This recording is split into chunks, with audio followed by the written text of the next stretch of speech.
Hello, everyone. It's my pleasure to introduce Isabel Gauthier as the One World Cognitive Psychology Seminar's speaker. Dr. Gauthier is a professor and vice chair in the Department of Psychology at Vanderbilt University, where she also holds the endowed David K. Wilson Chair of Psychology. Her pioneering research program combining exquisite experimental designs with sophisticated neuroimaging methods has elucidated the mechanisms of object recognition. Her work explores the role of expertise, training, and other individual difference factors in object perception and its contribution to other cognitive domains, including memory. Her work has been recognized through numerous awards, including the Early Career Awards from the APA and the Cognitive Neuroscience Society, the Mid-Career Award from the Psychonomic Society, and the Davida Teller Award from the Vision Sciences Society, among many others. Before I pass it over to Isabel, I need to mention a few things about today. For the attendees. Immediately after the talk, I'm going to moderate a Q&A with Isabel. So please use the Q&A button to post your questions. You can post them as soon as the talk begins. You can use the upvote option if you like, if you want to boost a question. You can post anonymously if you wish, but we're all friends here, so feel free to use your names. Today's session is being recorded and the recording will be available within the next 2 weeks.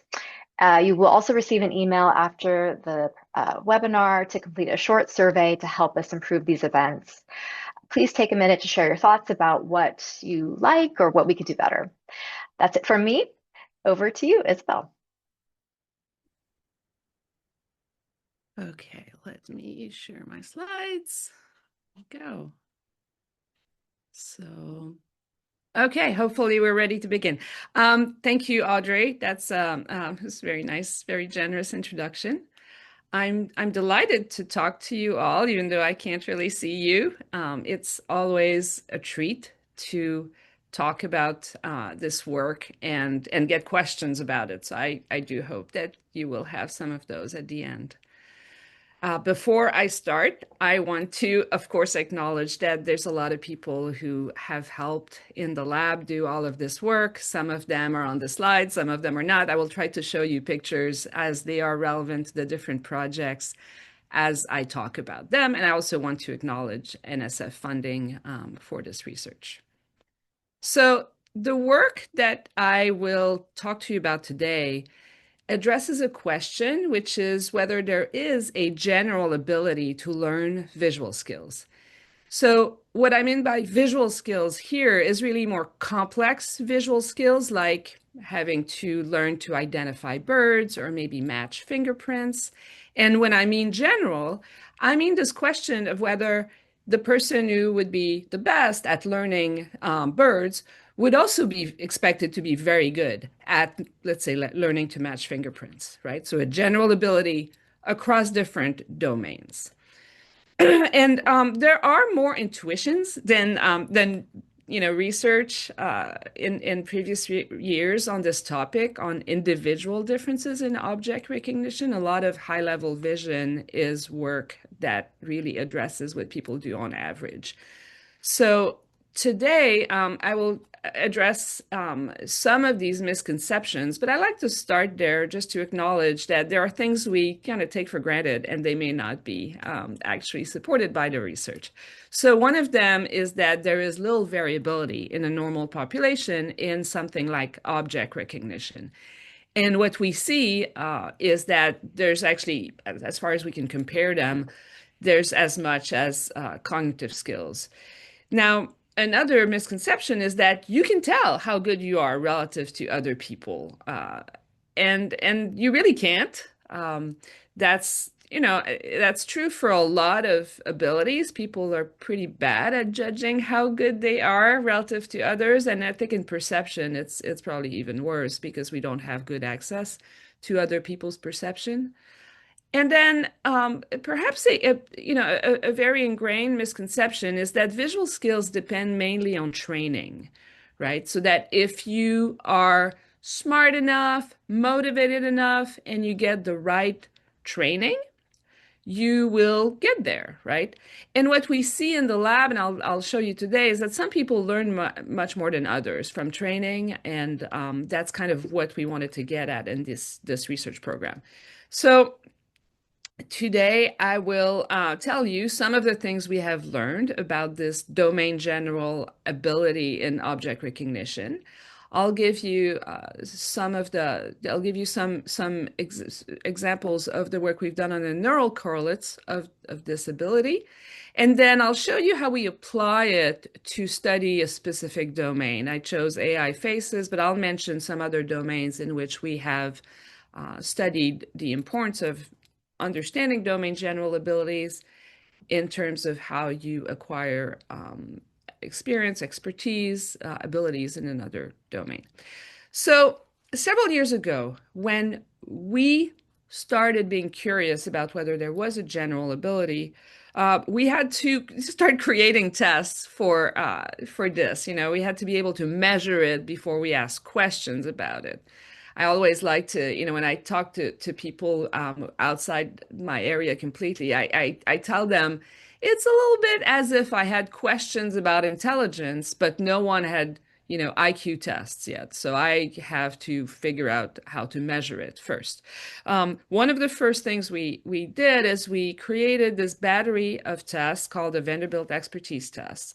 And so in each of these boxes, you have like a test where you have to study 6 objects in a category, and then you'll have to remember them across a series of trials. So for example, the format, let me give you the format for each of these tests. So again, for let's say motorcycles, you would study these 6 motorcycles. You don't have to know their names or anything like that. And then you get a series of individual trials with 3 images where the correct one of the 6 that you've studied is the same exact image. It's an identical image. And so this is a very difficult, a very easy way to kind of say, yes, I've seen this image before, and you get feedback. So we do this, and then you get to see the images again, you study them again, you get feedback again on these identical trials. And then after studying these images again for 20 seconds, we move to transfer trials. So trials where, again, you see a triplet of 3 images, and one of them is one of the objects that you studied, but the other 2 are distractors, and all of the images are new, and they might be in slightly different viewpoints, and the background is different, and all of that. And so that is much more difficult. So here's an example of the trials for planes. So you'd be studying these planes for a while, and then you would get a trial. So this is an easy trial. If we were in the same room, I would ask you to tell me whether you think 1, 2, or 3 was the correct studied image. It actually is 1. So that's a fairly easy trial because that's the same exact image. But eventually we move to more difficult trials. So those are not images that you've seen before, and you have to say which of these is one of the 6 planes that you've studied. In this case, it's number 3. And so some people are, pretty good at this. Some people are pretty bad.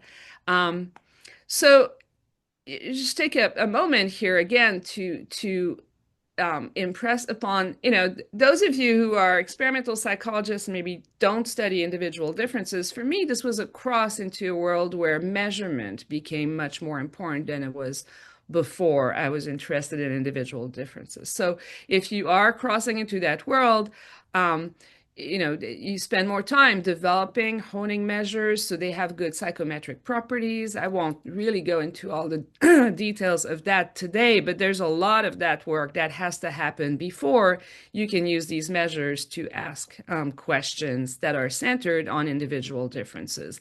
And it is challenging because many of the robust cognitive tasks that we love and that give very large effects on average actually do not produce, they're not built in the way that helps them produce reliable individual differences. And so you kind of have to learn how to do that. And so that's something that I had to work on when we started this research program. Now, I'm showing you the matrix of simply the pairwise correlations, so 0-order correlations for each of these categories. So imagine you've done all of the tests in the format that I've shown you. And what you can see is that, well, there are correlations here. They vary, right? Some are fairly low, some are pretty good. The average is actually this one between motorcycles and mushroom.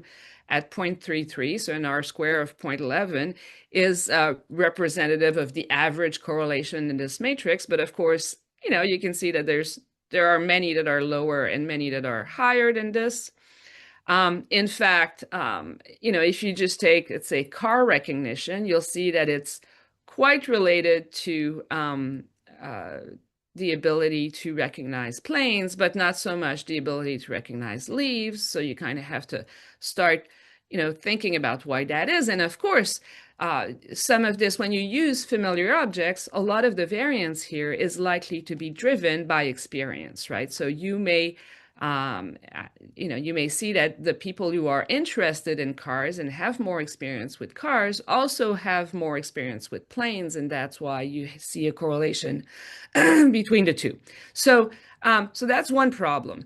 Another problem in using this kind of data set to answer the question I started with, which is there a general object recognition ability, is that reminding you all of these tasks are in the same format, right? So they use different images, but they are all in the same format. And so, of course, this could drive some of these correlation to be up simply because there are similar demands of the task that have, very little to do with object recognition per se. So to address this, we had to, learn from other fields that study individual differences and start to think about what is the construct that we're really interested in. And so even when we think about the ability to recognize one category, let's say butterflies, it would be better to use different kinds of tasks with different formats, with different demands on different other abilities than the one we're interested in, so that we capture the shared variance between these tasks. And given that they all use butterflies, that would be a better representation of, the ability to recognize butterflies. And so if you could do that for all the different categories, you would then take that shared variance, you would ask whether there is something common between the ability to recognize, different categories as different as butterflies and motorcycles, for example. So this means that we're turning to what is called the latent variables approach, which will be familiar to, many of you, but not others, because again, the fields of individual differences and experimental psychology are often still quite separate.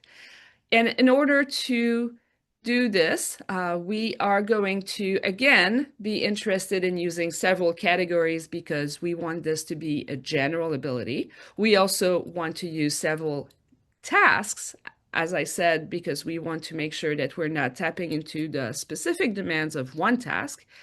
And then we're going to turn to novel objects, so artificial objects that we create because we want to sidestep that problem that I have told you about in terms of experience with different object categories, which could drive some of the correlation. So we're not interested in experience here. We want to know how people do regardless.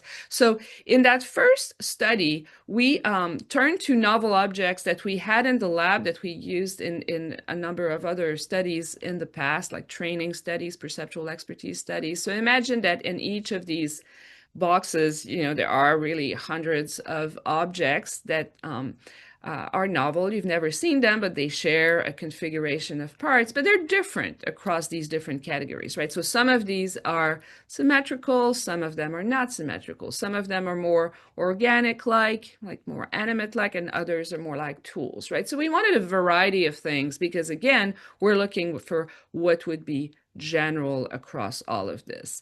And this is important because prior work, a lot of the literature on high-level vision has really emphasized the importance of visual properties, the way that objects look, right? Whether they look animate, whether they are small or large, whether they're curved or symmetrical, drives a lot of the variance, let's say, when you look in the brain at the visual system in terms of which areas are more active or not. So this kind of, one possibility is that there's not an ability that's common to all of these categories, because when you think about object recognition, you're already in a world where there's such category specificity and organization along these kinds of dimensions. So aside from using these different categories of objects, we wanted different tasks. We needed them to be tasks that would yield reliable measurements. And so at the time, we didn't have a whole lot to work with, actually, but we had a few tasks that we had used in the lab that fit the bill. One of them, the first one at the top, which we call here learning exemplars, but it's really the same format as the Vanderbilt expertise test, and there are the Cambridge fixed memory task use that format before us. So again, you study 6 objects, and then you get a series of trials where you get 3 images and you have to pick the one that is one of the 6 that you studied at the beginning. And so, trials get a little harder as you go.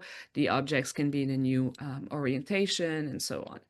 So that's really the same task, but now with novel objects.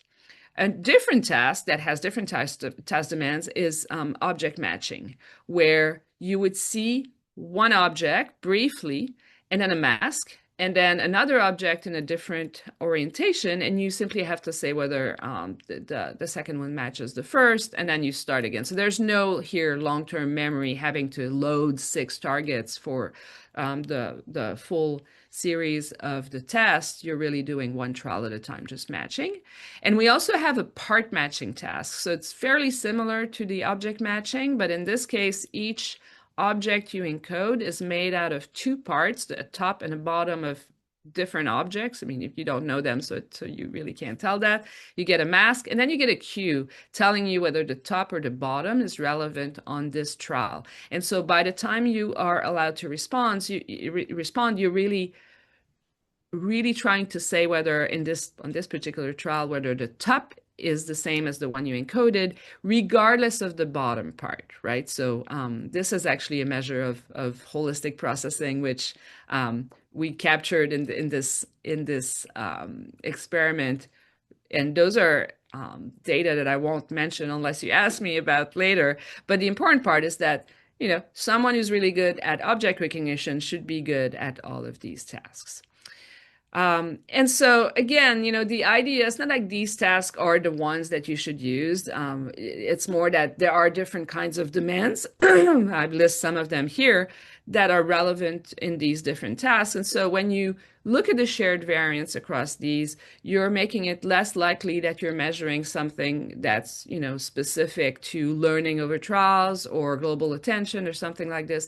And that's more important that captures object recognition specifically. Now, in this first experiment, we ended up using the data from 246 subjects from the university community, so some students, but also people outside campus, so that we would get kind of a range. The mean age was 21.5. And I'm going to skip, this is the first study, I'm going to skip a whole lot of details here and introduce you to the kind of analyses that we do in order to look at these latent variables that we're interested in. So this is a graph that shows a structural equation model or confirmatory factor analysis. And the data, the tasks that I showed you, are in the little squares, right? So if you're not used to these graphs, the only observable variables here are in the square. So let's say for the first yellow category of objects, we have 3 different tasks that we collected. We also have error that is going to be absorbed or modeled in these, and that's signified by these little circles below the squares, right? So that's an error term. But then what you see is that we have a circle for each of these categories. This represents the latent variable, which is the ability to recognize objects of this category, right? And it is this ability would cause performance to some extent for each of the 3 tasks. And so it captures the shared variance for this category. So we have this for each of the categories, and then at the top level, we have another higher order, latent variable, which we call O for object recognition, which captures the shared variance between all of these categories. And so, to make a long story short, we the advantage here of this method is you can compare a number of different models, and you can decide if you have support for one model over another. This model fits the data really well. And the most important bit for this talk is that, this O factor really captures about 89% of the variance across these different categories, and this is, again, across very different tasks. I'm not showing the correlated task errors here, but there we account for that too. So this was the first evidence of this domain general object recognition ability.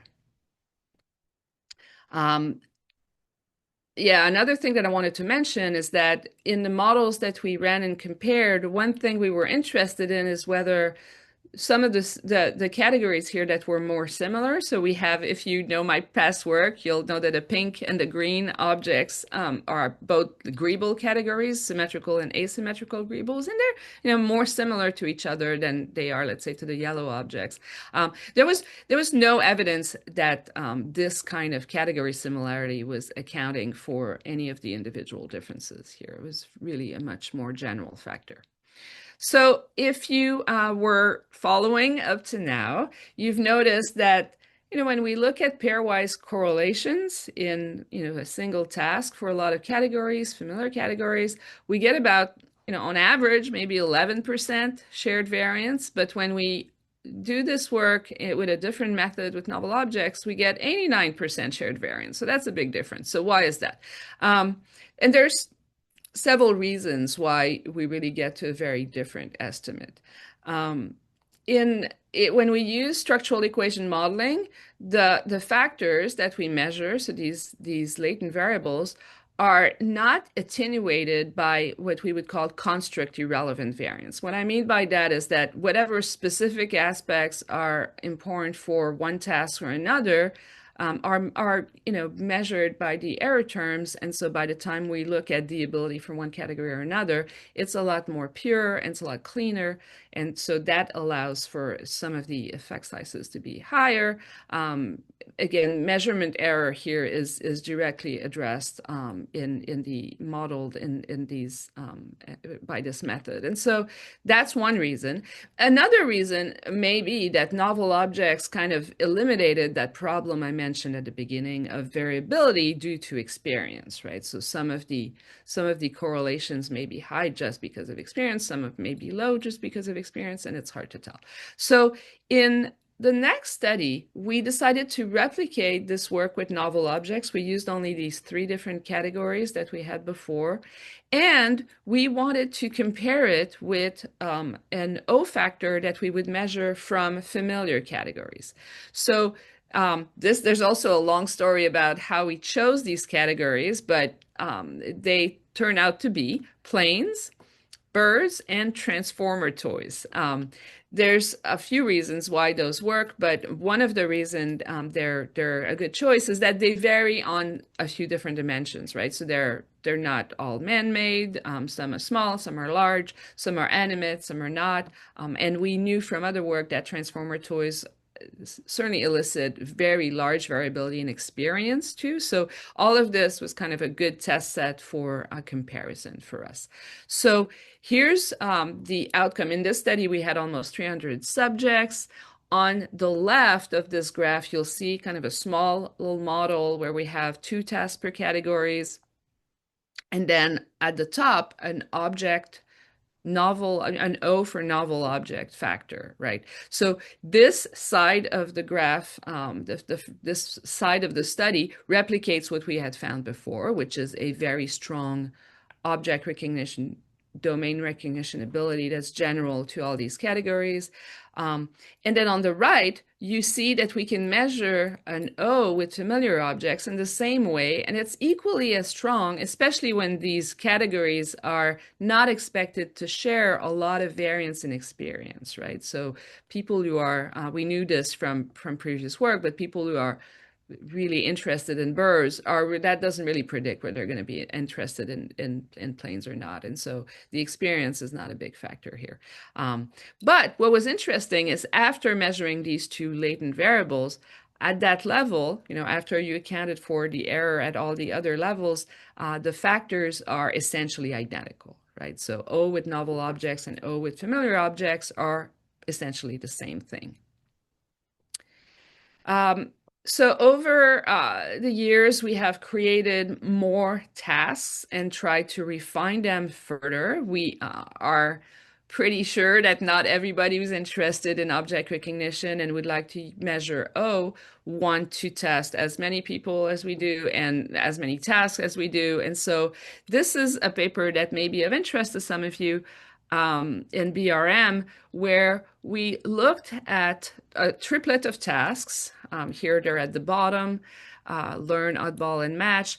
And those are 3 tasks that together take about 15 minutes total to get. And so you get an O. We got an O at time 1, and then 1 month later, and saw that the test-retest at the latent level was extremely high. And so that kind of bodes well for using smaller batteries, faster batteries to measure this ability if you're interested in, using it to estimate the ability as opposed to comparing different models and trying to understand the structure of the ability. So I want to make a disclaimer at this point. We give this higher order factor a name, right? I've called it O. It is a statistical construct, right? It is consistent with a domain general ability that accounts for performance across tasks and categories. But really what this did for us when we discovered this evidence for this factor is that it started a new research program so that we could, again, better measure, learn to define and refine our understanding of what disability really is about and what it's not. And so I'm going to show you some more studies in which we really engage with that problem. So one of the questions that may come to mind is, where would O place in kind of the structure of what we already know about other cognitive abilities? This is just a picture of the well-known Cattell, Horn, Carroll framework, where you have G at the top, and then you have these broad abilities. One of them is visual processing, so I'll come back to that in a second. And you have narrow abilities that represent each of these, and then specific tests, right, that are, again, in a graph like this, only the squares or the measures that you're taking. Everything else is modeled. So where does O fit here? So my then graduate student, Connor Smithson, decided to really do a deep lit review to look at how O compared to other abilities in the psychometric literature. I'll summarize it for you now. It's coming out in Annual Review of Psychology this year. I think it's just out, actually. And some of the things you'll see is that the measures we use are similar in some ways to some of the tests that are known to measure perceptual speed. But these perceptual speed factors or tasks tend to focus on much more rapid responses and less fine-grained discriminations than the tasks that we use, right? So the task may be fairly simple. If you had all the time in the world, you would figure out like which of these little monkey faces is identical to the one that you're looking at. Whereas some of our tasks, even with unlimited time, people have a hard time. There's also quite a bit of work out there on visual memory, of course. And we use memory as some of the tasks that are useful to measure O, but not all of them. So it's important to realize that no task is a pure measure of anything. So sometimes our tasks rely more on speed or memory. But again, those tests tend to not really focus on fine-grained discrimination as much as our tasks. And finally, there is that broad ability, visual processing. I'll show it to you again. This visual processing factor is often called GV. Most of the tasks in that domain are tasks of spatial abilities, really, things like mental rotation, which I will come back to as to show you a demonstration that what we're measuring is actually different from what is captured by the GV factor. So, in order to address some of these questions and where to place O into, relative to these other skills, we had to create a lot more tasks to measure disability. So, I'm going to show you now some what I'm going to call O perceptual tasks. So, tasks where the kind of limiting factor is either that the images are presented quickly, there's noise, or that it's just difficult to make the discrimination because the objects are very, very similar. So one example here is 3 alternative force choice matching. So again, you see an object, a mask, and you have to pick which of these 3 was the same, even though it might be different in viewpoint. Another example of a perceptual task for O would be silhouette matching, right? So here you see an object that's fully shaded, and then you have to pick the silhouette, even though it might be a different orientation, and it can get really hard. Now, in contrast, we have tasks that rely more on memory. So here, the objects themselves are often more distinct. And if you if you see them side by side, you can discriminate them. That's not the problem. In the new object task, you start with 3 objects that you study. And then on each subsequent trial, you have to say, what is the new object you have never seen yet? Now, at first, it's fairly easy to pick out the new object, but after, 15 trials of this, the objects that are familiar might have been seen once or twice several trials ago, and so it gets really quite difficult. And another example of an O memory task is, of course, the format that I've shown you before, that learning exemplar where you study 6 objects, and each time you have to decide whether one of these 3 is one of the set that you studied, but it's the same set for the entire task. So it really is tapping your ability to hold those in long-term memory and keep learning how to discriminate them. Okay, so we measured O. Let's go back a second. We measured O with 4 perceptual tasks, 4 memory tasks, and each of these tasks uses a different object set, right? So it's different categories, it's different task demands. We also measured some other general abilities of interest. One of them is low-level vision. So I have examples here. This is a task from someone else where each trial is an oddball trial where you have to pay attention to only a single dimension here. That's quite different from what we do in our with our multidimensional objects. So you have to say which of these 3 is the oddball in terms of circle size, or which of these 3 is the oddball in terms of the angle. We also have dot distance and line length. So some very simple low-level vision. We also have I don't have them here, but we have very classical tests that tap onto G. So general intelligence. So we have the Raven's matrices. We have a vocabulary test, and we have a classical number series task where it's kind of a little puzzle with numbers where you have to figure out the rule in order to pick out the right the next one in the series. And then we measure working memory with 2 different tasks, OSPAN, and we have 2 blocks of that, and we have a binding task where you have to learn the associations between words and numbers. And so we captured those aspects. Okay, and we measured all of these tasks. So the squares again or the rectangles are the data, the observed data, with 275 subjects. So what you see here is basically the loading, right? Like how much of this factor, low-level vision or general ability, captures or predicts the responses in a given task, and the rest would be captured by the error. So we do this for all of our measures. It looks really good. We also see that the O perceptual and O memory are correlated, as we would expect. So that's very good.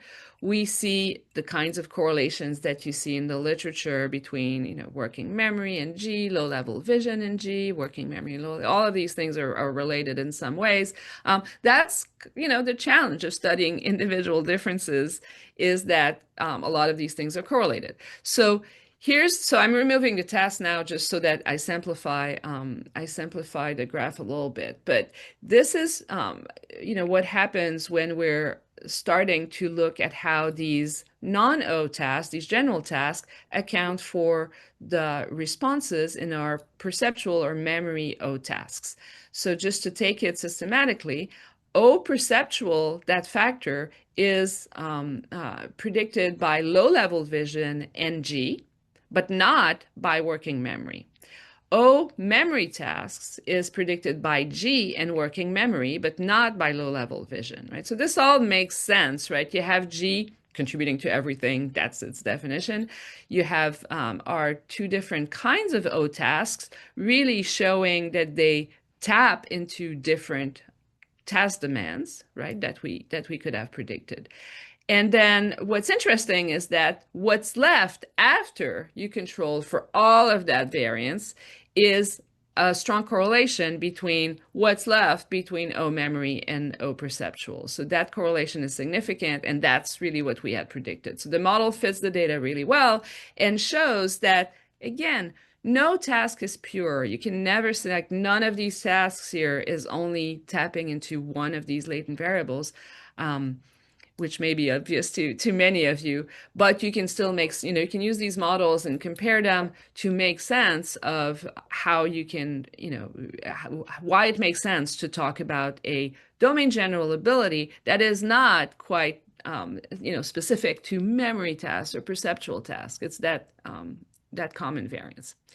So O is, I would say, we've defined it as the ability to discriminate between objects at what we would call the subordinate level, right? So objects within a category, like two different birds or two different cars, and it applies to different object categories. That has been, it's really kind of saying this is how we measure it, right?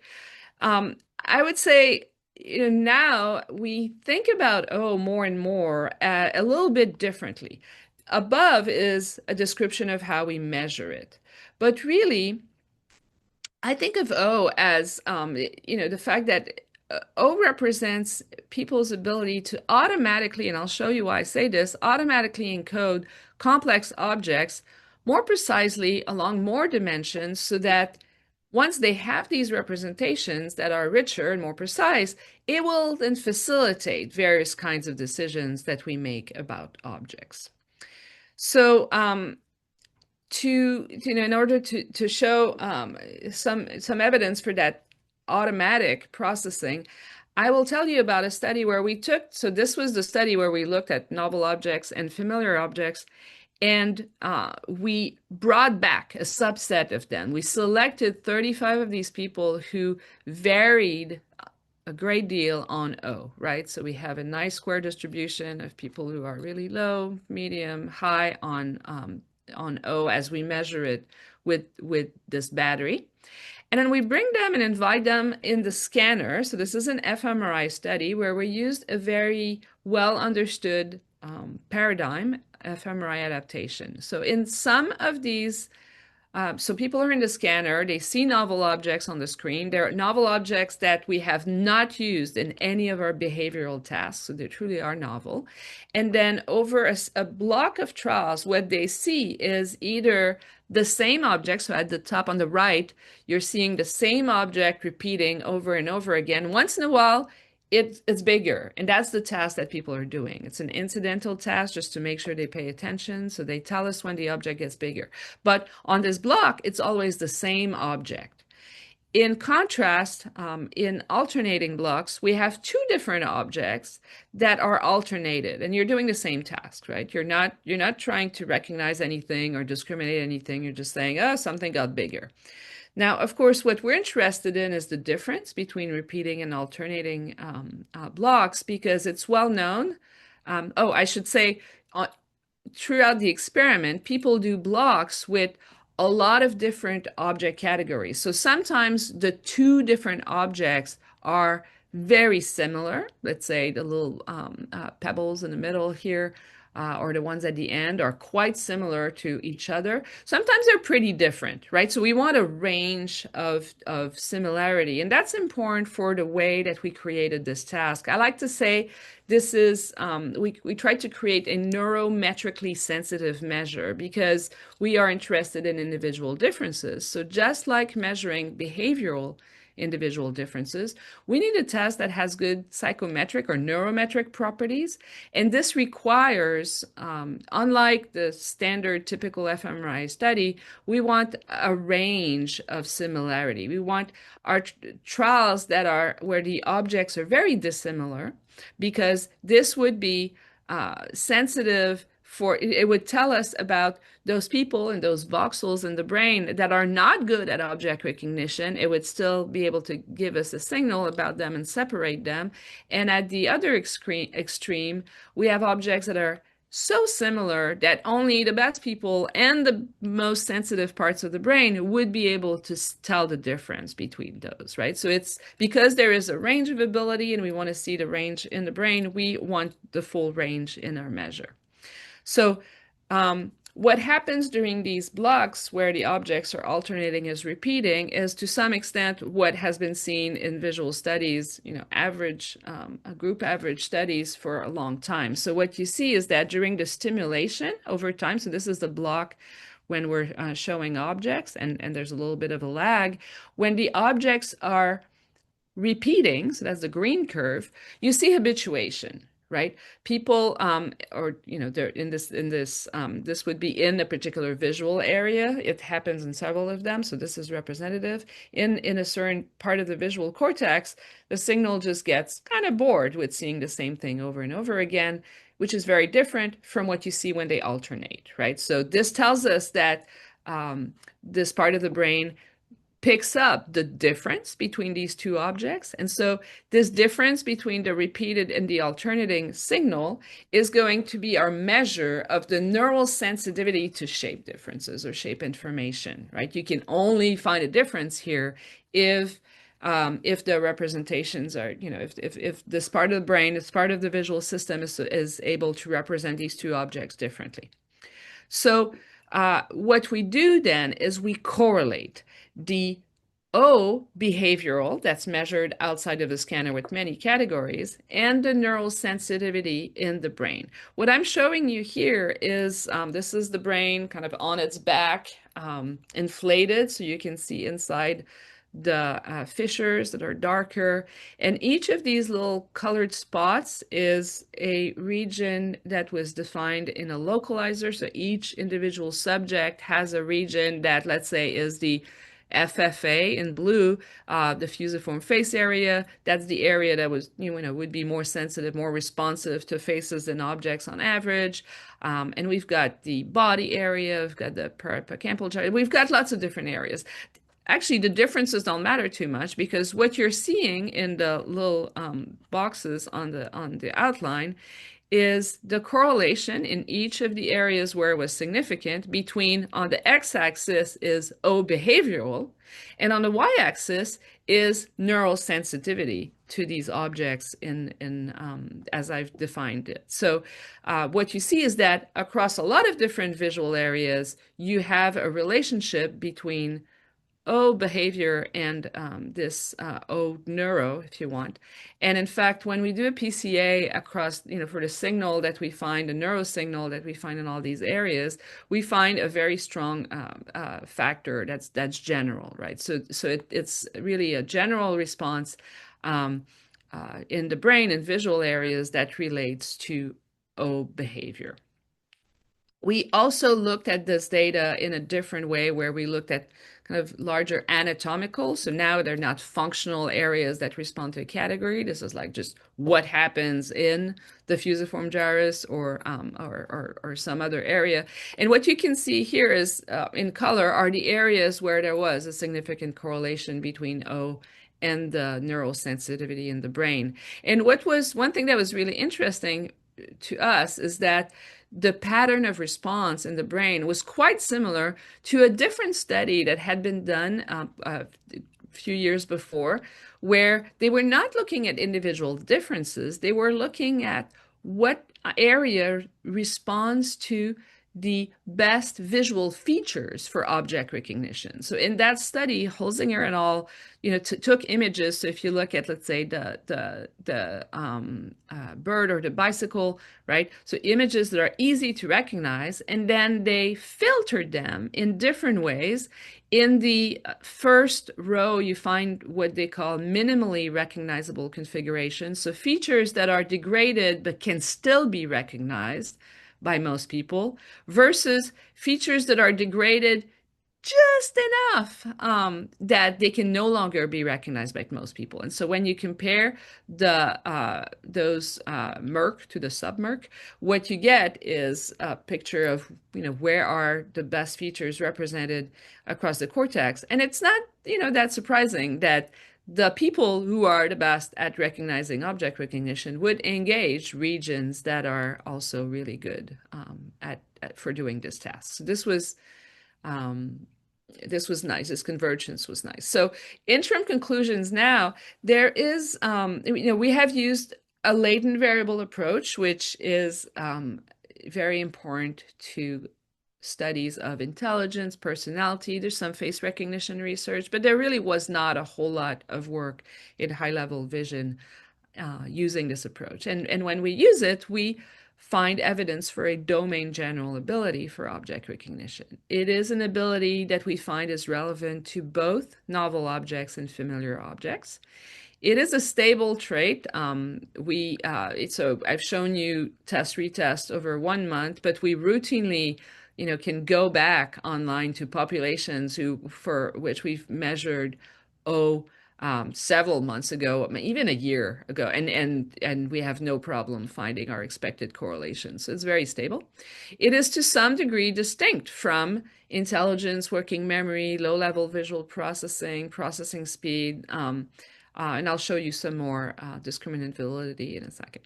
And it is related to sensitivity to shape across a large swath of visual cortex, which I think is important and expected if you are looking at a domain general ability that can really facilitate your perception and processing and learning across a large variety of objects. So one of the questions you might have is this strictly a visual ability? One of my students, Jason Chow, was really interested in this question. He created, this was painstaking research, and actually, if you look at the years here, the first 22, the work was conducted during COVID, and so it was actually, put on ice for some of the work. This was not a great time to be doing haptic research, but he created these objects, printed greebles, this category of spaceships. He also used braille and button stimuli that are more like 2D haptic stimuli. And so each of these is a task that has different task demands. And what he did is measure O visual. So you have this on the left, as we have done in the past, and then also measured haptic recognition ability in 3D and 2D, and found, again, long story short, that there is quite a strong correlation across these two different modalities for object recognition. So that's interesting. In another study, he wanted to actually extend this to auditory object recognition, for which there really was not any tasks out there. And so he created, again, the goal is to have different formats of tasks with different categories.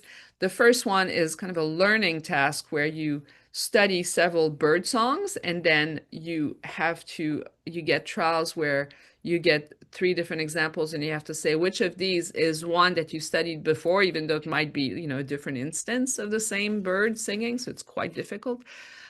We have matching laugh sounds. So we have people who are laughing, and you're trying to decide which of 2 different stimuli are the ones that different clips is the one that's the same person, even though, again, it's a different instance and people laugh in different ways. So that can be very difficult. And then we have a matching task or an oddball task where you hear 3 different sounds of keyboard switches. So if you or someone in your family is really into video games, you might know that some of them are really obsessed by the sound of keyboard switches, and you can buy a whole display of like little switches that, when the keys on your computer, when you click them, they make different sounds. And so we had different clips with those like, and you had to figure out which one was from a different keyboard, even though the rhythm was different and varying and all of this. So we measure auditory object recognition, that the common variance across these, visual also. So on the right, on the left at the bottom we have visual O. On the right we have auditory O, and then at the top we have measured both working memory. He shows this as a little diskette. A lot of you won't know what that is. And so those are our binding tasks or OSPAN tasks. And then on the left, we have different measures of general intelligence or reasoning, right? So what you see is after we control for all of the non-O variants, Jason found an extremely high correlation of 0.92 between O visual and O auditory. This was the first time we had measured it. And in fact, in subsequent studies, I think I have one later, that correlation is going to go down somewhat. I mean, you build the knowledge over several of these studies. This was only 100 subjects because they had to be tested in the lab, of course, for some of these tasks. This is another example where so this is a study in which we measured O visual at the bottom. So you have 3 tasks measuring O visual. We have, again, O audio, the way that, exactly the way that I just mentioned. And then we also have spatial abilities on the right, at the very right. So what this is that GV that I mentioned before, right? That visual factor that shows up in a lot of intelligence test batteries, and it really is more of a spatial ability factor than anything else. So here it involves the classical measures of paper folding and then mental rotation in 3D, and also a mental rotation task in 2D. So and then at the very top, on the top left, you have measures of fluid intelligence, right? So like matrix, like Raven's matrices, grammatical reasoning, and number sequence. So there's a lot going on here.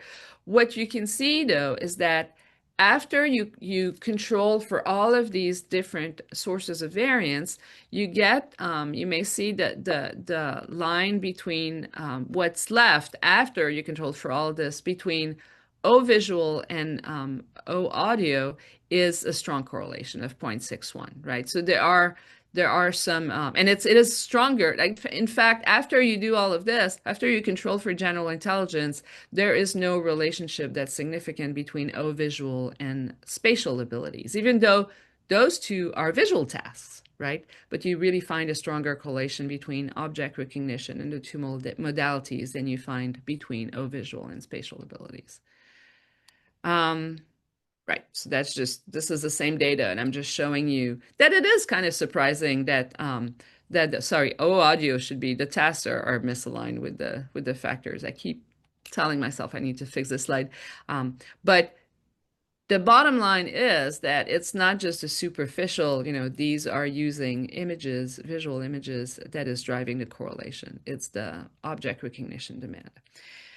So in a lot of other work that we do, we use O in order to help us understand what goes on in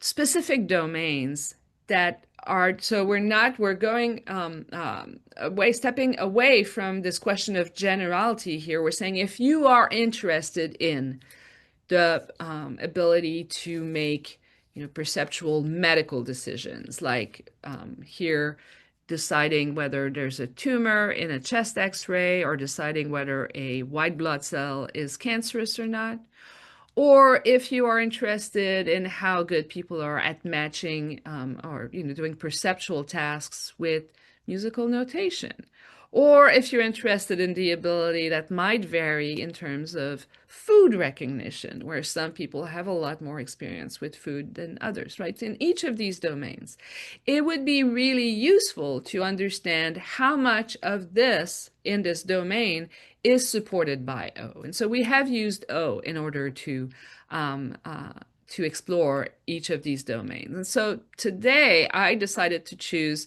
AI face detection as an example of the kind of work where we do this. Now, this is a very important task that, intrigues a lot of us. And interestingly, was not relevant to any of us, several years ago, right? We didn't used to have to ask ourselves whether a face was real or not. What we created here, again, we needed a psychometric measure that was, that produced a reliable measurement in order to study this. So we created a task where on each trial you see two faces and only one of them is real. So your task is, which one is real? Just there's a website that was created for this, and it's really kind of the same task, but we selected the stimuli so that sometimes it was easy, sometimes it was hard. We have 75 trials in, and the test-retest was quite good and good reliability. If you're curious, these are the real faces on each of the trials, right? So the other ones are the AI in these examples. So we measured people's ability on this task. But of course, what we wanted to know is what predicts it. Now, here's a structural equation modeling set of results that summarizes a really interesting result. So let me take you through what it shows. At the bottom, where I have AIF, that's the AI face detection task. So the squares at the bottom are really different blocks of this task. And so I'm measuring what is common to all these blocks. And this is your ability to do this task with AI faces and to spot the real face. And then at the top on the left, I have the O ability, right? So again, different tasks with novel objects, and we're estimating O visual in this case. And then on the right, I have face recognition ability. So here we have the Cambridge face memory test. For those of you who know it, it's very much like the Vanderbilt expertise test. It predated it, where you study 6 faces and you have to keep recognizing those. And then we also have a test that we've used in the past, the Vanderbilt face matching test, which has different task demands. So we estimate face recognition ability. What you're seeing here is that in this data set, which is 250 subjects doing all of these tasks, we find quite a strong relationship between object recognition and face recognition. But in terms of accounting for AI face detection, we find that only O is a significant factor and face recognition is not, right? This is the same data in a different model. And I like to show it in this other way because some people think about it in this way. So it really doesn't matter to the conclusion. But what you're seeing here is, given the same data at the top, I'm just saying, well, O really is relevant not just to the task with the novel objects that I was using before, but some of the variants with face tasks, just like as in butterfly tasks and car tasks, and some of the variance is going to be accounted for by O. And in fact, in this data set, once you account for O variance, there's no significant F factor, really. The loadings are not significant for the F task. But even if you model it this way, you still find that only O is, and clearly F is not very strong here, so you couldn't account for anything. So O was the predictor of whether you could make this test. And again, this is kind of surprising, right? Because O is measured with novel objects that really don't look like the faces that you're making judgments about, whereas the face tasks are, right? So there's a superficial similarity that is not the point here. In a follow-up experiment with a different set of 250 subjects, we again measured AI face detection. So again, these are at the bottom, those are just different blocks of trials in this AI task. And we want to predict this ability. We measured O, but now we're measuring a more general ability. So general ability with tasks like vocabulary. This is the badly grammar task, which taps loads onto O quite a lot. Paper folding, and general ability should predict some of the variance in all of the tasks, including the O task. And in fact, once you account for that, you still have now some variance that is specific to O, right? Because O is not, G will impact performance on these tasks, but it doesn't explain all of the variance. And then we find that O is predicting face recognition ability and G is not. Sorry, AI face detection, but G is not. So O in this case is kind of just right. Like G is too high level to predict what's going on here. This is not a reasoning task per se. In fact, we have other work where we show that people are very, very bad at predicting what they're doing, or their confidence is really not very related to how well they can do this task. And F is too specific to making judgments about face identity, and O seems to be just right to capture the ability to do this. We have recently replicated some of this work or extended it with not the kind of style GAN faces. So the faces that I've shown, the AI faces that I've shown you before, those were like kind of first generation transformer model AI faces. These here are the kinds of faces that you get so we took a database of fairly poor quality images that were taken from webcams several years ago. And then we give them to ChatGPT and we say, okay, make an image of a different person and that has similar hair and the same orientation with the same background. Like, you can get images that are transformed. You can also ask it to make an image of the same person in a different view, and it does all that. So we wanted to use these different kinds of stimuli, but in the same task, right? So you're only seeing 2 images on each trials, and you have to say which face is real. And what we found, this is a regression model where you see that after we accounted for age, gender, and general intelligence, O actually predicted the accuracy on this task. So you have a correlation here between the O residuals after you control for all of this and performance on this task with these objects. And then I think this is the final experiment I'm showing you. This is the same kind of faces, but now I'm pairing them on each trial so that each time you're seeing a real face, this is a real face, this is the AI face, you are seeing a very well-matched identity, right? So it's a different person created by AI, but same, ethnicity, same, similar hair, all of that. And so we're really limiting the number of dimensions now that people can pay attention to. And we don't give people any feedback on this. Is very important. There's no feedback. So you make your decision on each trial and you keep going. When we do this, what you're seeing here is a histogram of accuracy on this task. And so in gray in the middle, you have some people who are about a chance, they can't really separate the two. But on the right in blue, you have people who can do this quite well. So their accuracy is quite good on this forced choice task. And most interestingly, in red, you have a lot of people who exhibit what has been called hyperrealism, right? So they can separate the two categories quite well. They systematically say that the AI face looks real. And what we've done is we've compared the performance of these people over trials. Again, there's no feedback. This is the trial number, and this is a fixed order of trials, so we can do this kind of meaningfully. And what you see, so I'm plotting here just the blue, the cumulative accuracy of the people in blue and in red.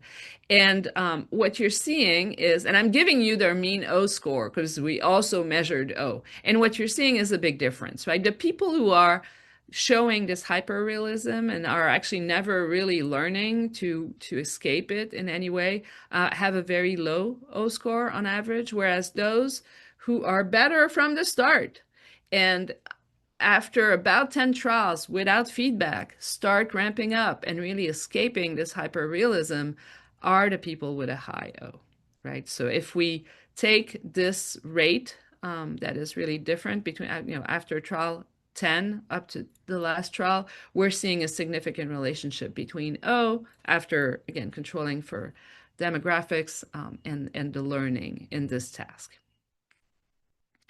What we have seen across these studies when we actually look and do analyses of the different kinds of trials that people with low O and high O are good at is that it looks like the low O individuals tap into one obvious dimensions very quickly. So for example, in this last experiment, these images, even though we asked the AI to keep the quality of the photography the same as the images we were giving it, the AI images that are created are cleaner. We know that we have documented that they have less high spatial frequency information, for example. So they can be discriminated from the other ones quite quickly. And that is the information that the low O people tap into, but they attribute it wrong, right? They stick with it. And what we see over different experiments is that the high O individuals don't seem to ever just use one cue. They seem a lot more flexible. They can learn subtle cues over time. In this particular context, it's really interesting that they learn even though there's no feedback. Now, I should say they can only do this because it's a two-way FC task, and there's always a comparison. And that, if you guys want me to talk a little bit more about this, I can explain that. But this gives them something to anchor their learning, and so they eventually learn to make better assignments. So the final point I want to make is that O is, it's upstream from most processing in tasks with visual stimuli, right? If you're going to do any kind of judgment with images, your ability to encode images precisely, richly, will predict a lot of the variance across, in the task that you're using. And so if you ever are interested in individual differences and you're using visual images, I would say it's really important to account for what is explained by O. So one example in a recent study we published is that O, which has nothing to do with, it's not measured in terms of being able to remember the location of anything. That's not what we measure. And it's actually quite independent of object meaning per se. Like we can measure it as well with novel objects and with familiar objects. But in a study where we're measuring people's ability to make kind of long-term memory decisions about where an object was presented when they encoded it, we find that O predicts location memory, and that it predicts it especially for objects that are higher meaning. In this case, was like more familiar objects that you know more about. And so this is an example of how O can account for things that are, not what you expected, but because it is upstream from the processing that you're measuring. So I've told you about kind of two different kinds of studies on the structure and validity of O as a domain general ability, where we try to kind of separate it from other things and show how much variance there is across modalities and stuff like that. So we are continuing to do that kind of work. And then on the right, these are examples of studies where we use O to understand how people perform and learn in specific domains so that we can, get more traction about other aspects of their learning too. I didn't really go into that here, but if you want to learn about, let's say, training and experience and all of that, you need to account for the part of the variance that is domain general. And so we continue to do both kinds of research. And I'm gonna stop here. I'm gonna thank you. And I do hope that you have questions. I'm giving you this QR code, or you can go to our website, because you can get access to, most of the tasks that I've discussed today are accessible, and you can use them in your own studies. So.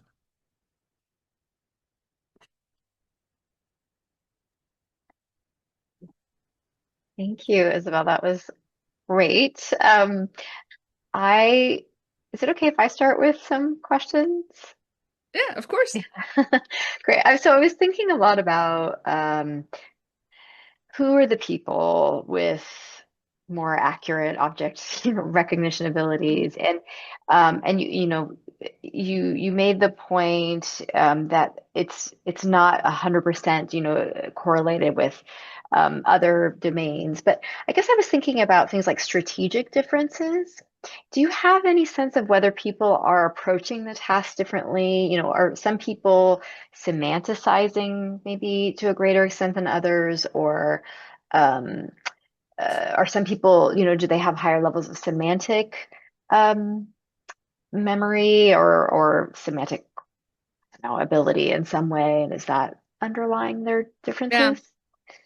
Yeah, thank you. That's a good question. So one side of the answer would be, we continue to work hard at accounting for some of these things that we, don't think are O, and making sure we can measure them and show discriminant validity. And then another part of that exercise is to keep creating new tasks that have very different task demands so that we can say, look, maybe in this task, but not in that task.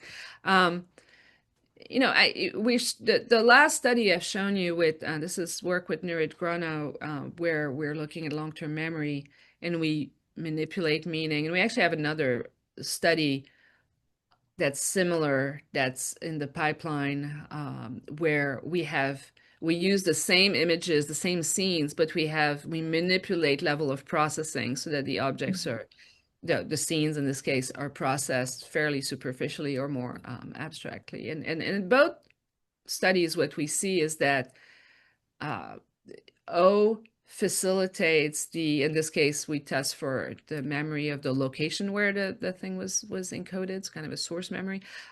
We find that you know, O helps, but it helps especially in the high meaning condition. And the way we think about this is that to the extent that meaning facilitates binding of, different features in memory, um, having a very rich visual representation, right? Seeing a lot of the parts of the objects that give you maybe a more subordinate level representation for this object, right? So it's not just a bird. It really is like a specific, like it's a raven or it's a crow, it's a blue jay.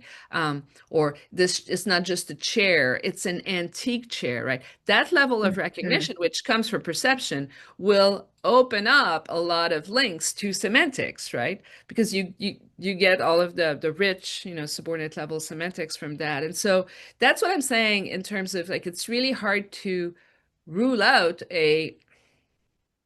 that there's not an interaction between O and something else like Yeah. this in a specific task because it's kind of like the rich gets richer, right? If there's Hmm. any role, if there's any value in having a better visual representation, and there usually is in most tasks. Sometimes because the task is perceptually hard, but sometimes because having that better object recognition, that better object representation links to semantics more. So, you Yeah. know, I think that those are important questions, but we're just, after we worked so hard on cleaning up and saying, no, it's not this, we can show it's not that, it's not. But now we're like, but it's Hmm. still important in those tasks, right? So it's Hmm. it's interesting, and we're just starting to really do more of that. Yeah, that makes sense. Yeah, good question. Yeah, and I'll ask another one if that's okay.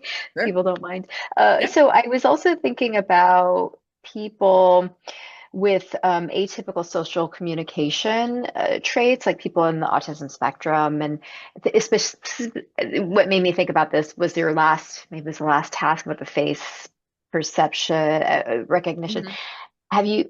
I think you have some work in autism spectrum, so I wanted to see, um, yeah, Yeah. that.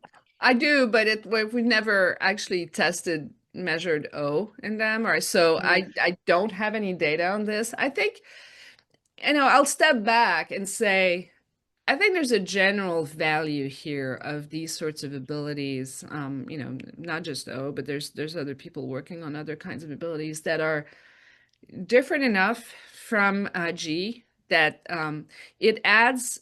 I think it adds value to know that these are important um, abilities that can be measured reliably, predict a lot of important things that may be important in the career, and don't correlate. Like, yeah, you can be really smart and have a high O, but you also can be very nonverbal and have a high O, and you can, and Mm, that's good news, right? Because mm, we are always evaluated with basically different versions of G, right?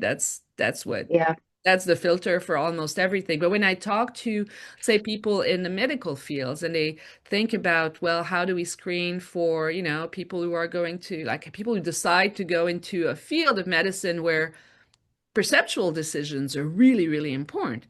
And their belief right now is that, well, all you need is, you're really smart and you get the right training. And I'm like, well, that might not be, maybe that person Mm, would be a great surgeon, but maybe not a great dermatologist, right? And that would be useful to know.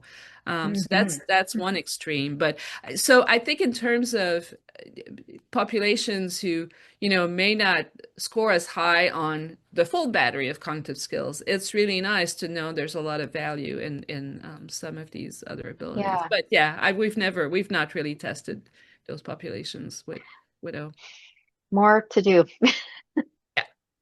You've got some questions coming in, so I'm gonna go ahead and start at the top. So this is from Benjamin Tamber Rosenau, and apologies in advance for anyone's Well, names I'm not. I know Ben, so that's good. Okay, Yep. perfect. Okay, so he says, great as always. Agreed. To follow up a bit on what O is or isn't, could high O folks be described as better at generalizing exemplars across irrelevant contexts, rotations, views, backgrounds, etc.? If so, do they pay a cost at perception of other scene details? For example, do high O folks retain less incidental memory of backgrounds, like on a surprise test? That's a great question. Mm-hmm. Um, it is a great question. A lot of the O measures do require abstracting over, changes in viewpoint or other like illumination, noise, stuff like that. So yeah, it's not that was one reason why it was important to show that it wasn't just spatial ability, like it's not mental rotation. Um, in terms of, do we have any evidence for something that they do more poorly or information that they miss? Kind of like asking, is this a learning style? Is it, I mean, I'm caricaturing here, but like, are they doing more of this versus more of that? We don't have any evidence of that. We in the very first study, we did measure global or local kind of bias and did not find any, positive or negative correlation with that. And so, I think that's a good question that will have to be looked at. Hmm. Hmm. Great. This one's from Stephen Lindsay. Your genius for stimulus creation is breathtaking. I'd be interested to learn more about how you develop stimulus sets so as to minimize error variance across trials, partly thinking about Jeff Reuter's work on the low trial level reliability of cognitive tests. Yeah. Yeah. So thank you for that question. Uh, it is a bit of a dark art to learn to create these tests and make them work. I think we're getting better at it because we're creating more tests faster. So there's a number of things that are important. Um, and then some things that are probably less important than you would think. And so I would say one thing that's been important for us is to keep varying, like to not get married to one recipe. Because if you do that, what you're doing is you have like the same task demands all the time because you kind of have the superstition, we need to do it this way. And so we keep trying very different things.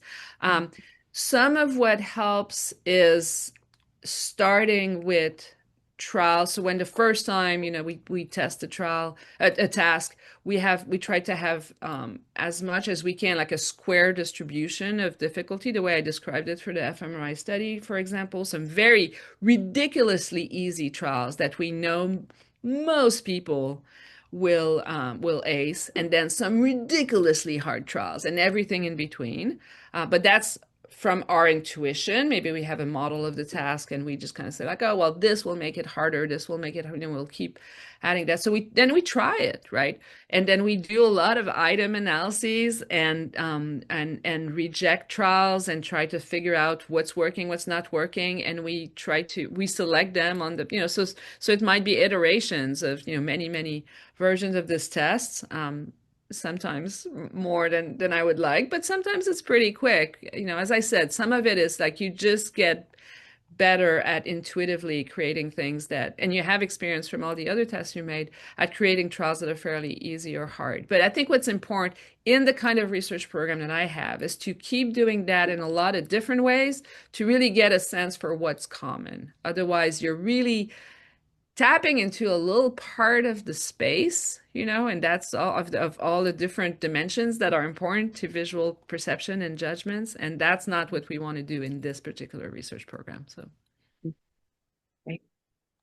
And then Louise Nichols has a question, a comment. Lovely talk and very interesting work. Thank you.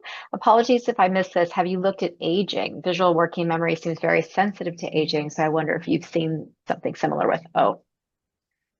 We do not systematically find effects of age in our studies. Some tasks are going to be more sensitive to age. So we always, when we look at the general factors, it's not. Now in some tasks, like let's say perceptual speed tasks or working memory tasks, there might be an effect.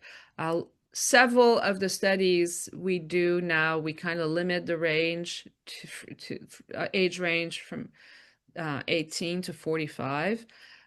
Just because we often don't get enough, older folks to really make it. But we haven't done systematic aging studies, again, because we don't see much evidence of age being a factor for O, once it's kind of disconnected from the specifics of a given task. I have the same question, so thanks. Yeah. But we Uh, always control for age, gender, especially with familiar objects. Gender is mm, often a factor for different categories. So we control for these things always. right. Another question from Andrea Halpern. I was interested in the predictive power of O for both real and nonsense categories. Have you done that on the auditory side? Completely non-nameable but distinct sounds for other purposes. She's used environmental sounds played backwards, for instance. We have not. So yeah, the O work that I've shown, like these two studies, are the only ones that we've done. Jason he's working at Meta, and there's no one in the lab right now that's interested in doing that, but we might get back to it. So we haven't done really the using the O auditory to predict other things. So I don't have an answer to that. It would be she should contact me and we should Yeah. we've got those measures and the beauty with auditory, unlike haptic, is that you can do it, remotely. So, Mhm. um, it's yeah, can look at Yeah, that. But great. She's okay.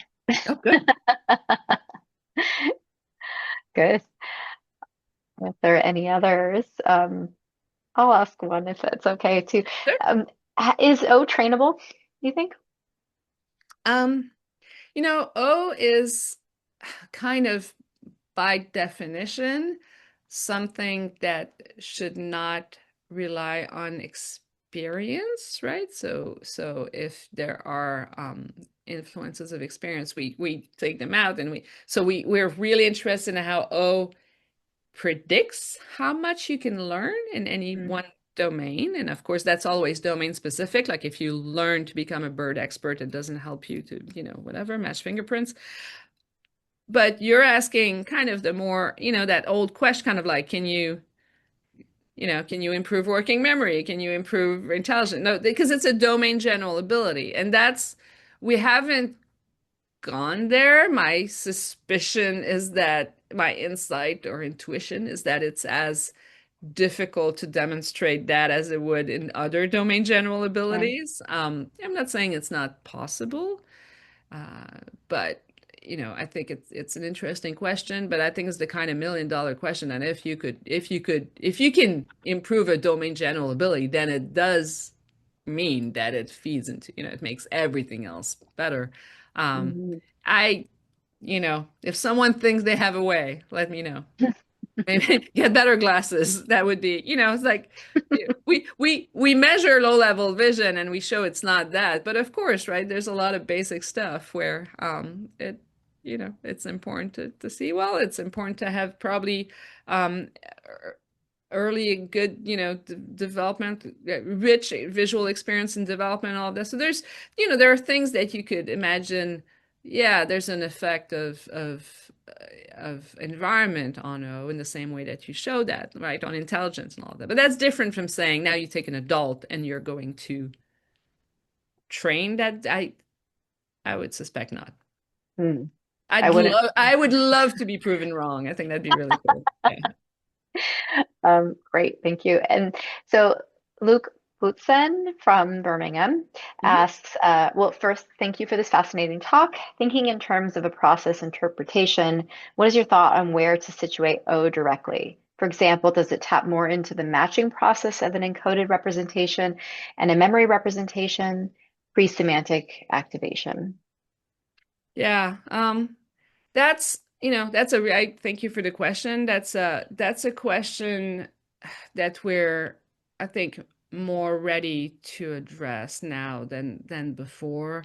Um, and so I don't have good evidence on it. I mean, as I said, like I've started more and more talking about this as the automatic encoding of you know, more dimensions, more precise dimensions, but especially relevant to these high dimensional objects, right? Um, and we're now running studies looking at how much of that can be tied to things like statistical learning and Mm, perceptual differentiation. And there's like a lot of paradigms, like more experimental paradigms that we can now do because we have good measures and we can track it to kind of say like, well, at what stage does it seem to happen? But it's just, it's important to remember that I think that fMRI study has shown is really critical in terms of thinking about what it is because you put people in the scanner, they are not doing a visual test. They're not, they're just looking at something's going to get bigger. They're not discriminating these objects. And they don't, all of the objects are from different categories, so there's no learning possible during the experiment of like what are the dimensions that should be changing. You can't, you see one object, you have no clue what the other one could be, right? It could be a small detail here, it could be a change in aspect, it could be anything the way they change. And yet the people with a high O in this context, show a stronger sensitivity in all the visual areas that we measured to these shape differences. So I think it's really, really early upstream in terms. That's why I think we find an effect on all of these different tasks. mhm, It's a good question, but it's the work we've done is not the best. It's not really targeting that question yet. mhm. Great, thank you. So I'm giving last call, last call. Um, okay, so I think at this point we can thank all of our attendees and like I said, there will be a survey and this recording will be available within 2 weeks. Yeah, So thank you great. so much. Thank you.